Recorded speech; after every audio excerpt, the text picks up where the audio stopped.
వాడు మొదటి నుండి ఏదో ప్లాన్తోనే అన్నీ చేస్తున్నాడు.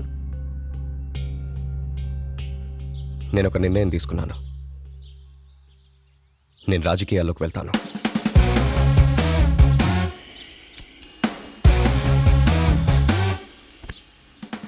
ఎవరినైనా మైకులో నలుగురు ముందు సడన్గా మాట్లాడమంటే భయంతో వణికిపోతారు, లేదా ఆతృతతో ఏదో మాట్లాడతారు.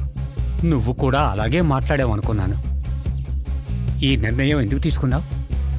సమాజంలో మార్పు తీసుకురావాలంటే మనకి రాజకీయ అండు ఉండాలి. వాడికెంత ధైర్యం ఉంటే నీ ఏరియాలో, అది నువ్వు పదవిలో ఉండగానే అక్కడ మార్పు తెస్తానని చెప్తాడు. రాజకీయం ఒక మురిక్కాలువ లాంటిది, కానీ అందులో ఉన్నవాళ్లకే తెలుసు ఆ మురికి మనిషి రక్తం నుంచి వచ్చిన మురికి అని. రక్తానికి భయపడేవాడు రాజు కాడు. రక్తపు మరకంటకుండా రాజు కాలేడు. అప్పుడు రాజుల రాజ్యం కాబట్టి రాజులు పాలించారు. ఇప్పుడు ప్రజల రాజ్యమైన రాజకీయం పాలిస్తోంది. అంతే తేడా. నేను ఈ వార్డు కౌన్సిలర్ అవ్వాలన్న కోరికతోనే నా జీవితం గడిచిపోయింది. మీ నాన్న ఎమ్మెల్యే అవ్వాలన్న కోరిక తీరకుండానే యముడి దగ్గరికి వెళ్ళిపోయాడు. రాజకీయాల్లో బాగా బతికినోళ్ల కన్నా బాగా కోల్పోయిన వాళ్లే ఎక్కువ. ఇదంతా నువ్విచ్చిన అలసే అన్నా. నా అనుభవంతో చెప్తున్నాను. రాజకీయాల్లో ఆవేశంతో నెగ్గేవాడి కన్నా ఆలోచనతో తగ్గేవాడే గొప్ప. నువ్వు ఎవరినీ నమ్మద్దు, ముఖ్యంగా నీ పక్కనున్న వాళ్ళని. రాజకీయాల్లో శత్రువు నీకు ఎదురుగా ఉండడు, విశ్వాసంగా నీ పక్కనే ఉంటాడు. వాడు ఇదంతా ఎందుకు చేస్తున్నాడో నాకు బాగా తెలుసు. వాడు తిరిగి తిరిగి నా దగ్గరికే వస్తాడు చూడు. నీ తండ్రే నిన్ను కాపాడతాడు.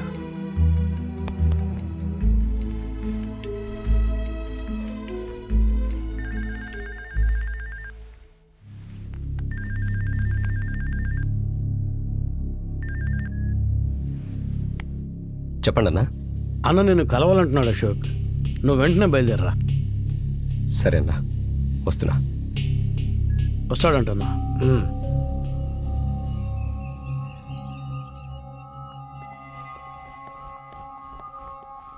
తమ్ముడు, అన్న లోపలికి రమ్మంటున్నాడు.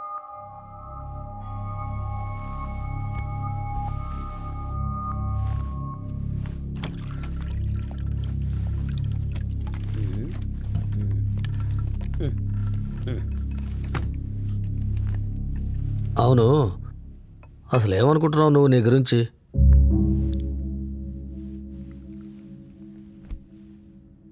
ఎందుకు నా కొడుకు ఫోన్ నెంబర్ పోలీసులకి ఇచ్చి ఎంక్వైరీ చేయమన్నావట?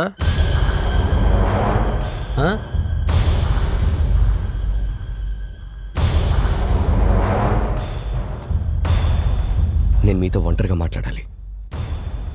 నువ్వటే వెళ్ళవయ్యా. ఎమ్మెల్యే ఏదో సీక్రెట్గా మాట్లాడతాడంట.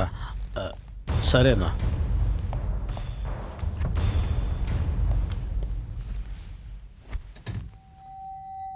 నేను నిన్ను కూర్చోమని చెప్పలేదే. నాకు తెలిసిన అంజనా అనే సినీ నటికి ఒకడు ఫోన్ చేసి తప్పుగా మాట్లాడి బాధ పెట్టాడు. అతను ఎవరో తెలుసుకోవడానికి ఆ నెంబర్ ఇచ్చి ఎంక్వైరీ చేయమన్నాను. అది మీ కొడుకు నంబర్ అని మీరు చెప్పేదాకా నాకు తెలీదు. తప్పుగా అంటే అంత తప్పుగా ఏం మాట్లాడేశాడు? తప్పుగా మాట్లాడారంటే మీరే అర్థం చేసుకోండి. మహా అయితే వాడు పడుకోమనుంటాడు, అంతే కదా. డబ్బులు ఇస్తే ఆడమన్నంతసేపు ఆడి పట్టవే కదా దాని పని. నా కొడుకు అదే కదా అడిగాడు. ఏ ఆడదంట? నువ్వు పని చేయి, తనకి బాగా అర్థమయ్యేటట్టు విడమర్చి చెప్పి నా కొడుకు ఆడమన్నట్టు ఆడమను. నీకు కూడా డబ్బులు ఇమ్మని చెప్తాను, సరేనా? అవును, నువ్వేంటి పెద్ద పోటుగాళ్ళలాగా అన్ని సమస్యలకు పరిష్కారం చేస్తున్నావంట? రేయ్, ఆ రోజు నువ్వు స్టేజీ మీద మాట్లాడింది నాకు ఎక్కడో కాలింది. 4 డబ్బాలు నీళ్ళు ఇచ్చేసి మైక్ పట్టుకొని మాట్లాడితే జనాలందరూ ఓటేసేసి నేను ఎమ్మెల్యేని చేస్తారనుకుంటున్నావా? ఒకే ఒక్క ఫోను, ఉన్న కేసులన్నీ నీ మీద వేసి లోపలికి తోయించానంటే దేవరకొండ అశోక్ అనేవాడు ఒకడు ఉన్నాడని కూడా తెలియకుండా పోతావు. జాగ్రత్త. ఇంకోసారి నువ్వు నా కళ్ళకు కనిపించకూడదు. ఒకవేళ నువ్వు మళ్ళీ నాకు కనిపించావో ప్రాణాలతో ఉండవు, జాగ్రత్త. ఎంత ధైర్యం రా నా ముందు కూర్చోడానికి? లేరా పైకి. నువ్వు నీ కొడుక్కి బ్రోకర్ పనిచేయడం మానేసి వాడు అంజనాకి ఇంకొకసారి ఫోన్ చేస్తే అది క్షమించు అని అడగడానికి మాత్రమే ఫోన్ చేయాలని చెప్పు. పోరా పోరం కూడా ఎవరి ముందు కూర్చొని మాట్లాడుతున్నావో తెలుసా? ఇంకొక మాట మాట్లాడేవంటే అదే నీ నోట్లోంచి వచ్చే చివరి మాట అయిపోతుంది. కూర్చో. నువ్వు నా మీద కేసులు పెట్టి లోపలేసి లేపేస్తావా?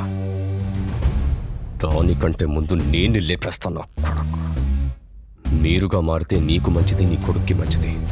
నేను మార్చాల్సి వస్తే మీ ఒంట్లో ప్రాణం ఉండదు.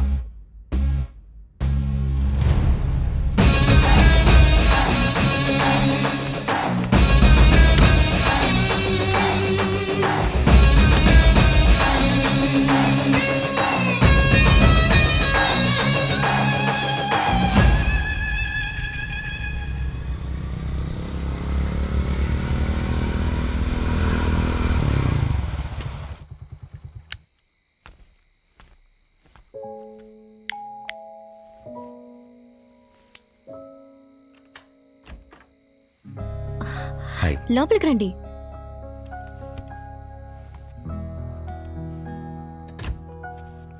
మీరు ఒక్కళ్ళే ఉంటారా? చెప్పాగా, అమ్మ కూడా నాతోనే ఉంటుంది. ఇప్పుడు తమ్ముడికి ఎగ్జామ్స్ జరుగుతున్నాయని బెంగళూరు వెళ్ళింది. నెక్స్ట్ వీక్ వచ్చేస్తుంది. అంతవరకు ఆ రోజు రెస్టారెంట్కి వచ్చింది ప్రియా. తను నాతోనే స్టే చేస్తోంది. కూర్చోండి. ఫోన్ చేసింది ఎవరో తెలిసిందన్నారు. ఎవరు? నాకు తెలిసిన మినిస్టర్ ఒక ఆయన ఉన్నారని చెప్పాను కదా. అవును. అతని కొడుకే మీకు ఫోన్ చేస్తున్నాడు. భయపడకండి, నేను మినిస్టర్తో మాట్లాడాను. ఇంకో విషయం, మీ అమ్మ వచ్చేంత వరకు మీరు ఇక్కడ ఒంటరిగా ఉండకండి. మీ ఫ్రెండ్స్ ఇంట్లో ఉండండి. ఏ ఏదైనా ప్రాబ్లం చేస్తాడనిపిస్తోందా? అలాని కాదు, నలుగురితో కలిసి ఉంటే కొంచెం ధైర్యంగా ఉంటుందని. ఉండండి, నేను వెళ్ళి క్యాండిల్ తీసుకొస్తాను. నేను టార్చ్ ఆన్ చేస్తాను, జాగ్రత్తగా వెళ్ళండి.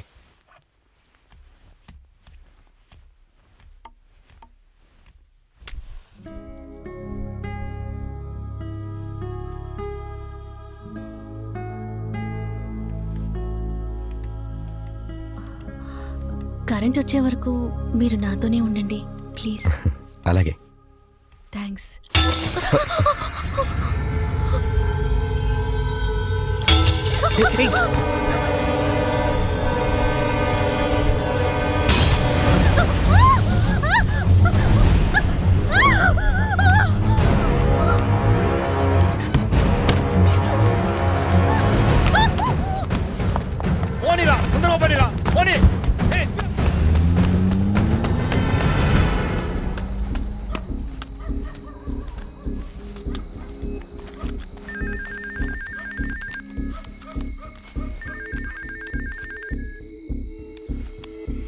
అశోక్, మన ఇంట్లో ఫైర్ యాక్సిడెంట్ జరిగింది. తాతయ్యను పక్కనే ఉన్న గవర్నమెంట్ హాస్పిటల్లో చేర్చారు. నేను ఇప్పుడు అక్కడికే వెళ్తున్నాను.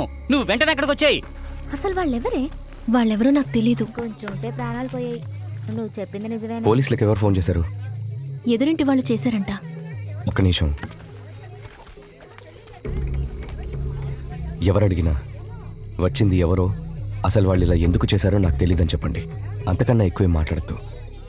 ముఖ్యంగా ఎమ్మెల్యే కొడుకు మ్యాటర్ గురించి. మన దగ్గర ప్రూఫ్ లేదు కదా. మా ఇంటి మీద కూడా దాడి చేశారట. తాతయ్యని హాస్పిటల్లో జాయిన్ చేశారు. ఎలా ఉందో తెలీదు. నేను వెళ్ళి చూసొస్తాను. ప్రియా,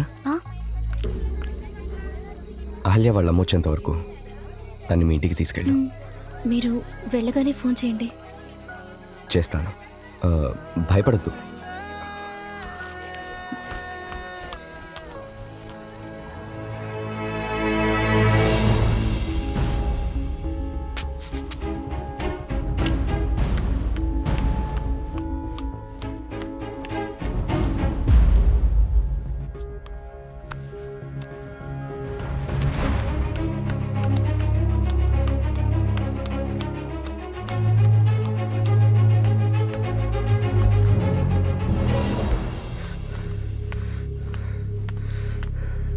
తాతయ్యకి ఎలా ఉంది? హ? నువ్వే వెళ్ళి చూడు.